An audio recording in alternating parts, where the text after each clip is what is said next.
How to force stop an app on the Samsung Galaxy S25, S25 Plus, Edge or Ultra. First tap on the home button to return back to the home screen. Now from the home screen, swipe down at the top to open up quick settings. In here, tap on the settings icon. Next, we then scroll down and tap on apps. After that, scroll down and tap on an app that you would like to manage. Then go down to the bottom here and tap on force stop. So tap on that, then tap on OK. Here say if you force stop an app, it may cause errors. So tap on OK to force stop an app. And that's it.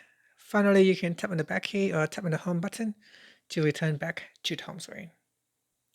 When you force stop an app, it will immediately queues the app's background processes and shuts it down completely. And that's it. Thank you for watching this video.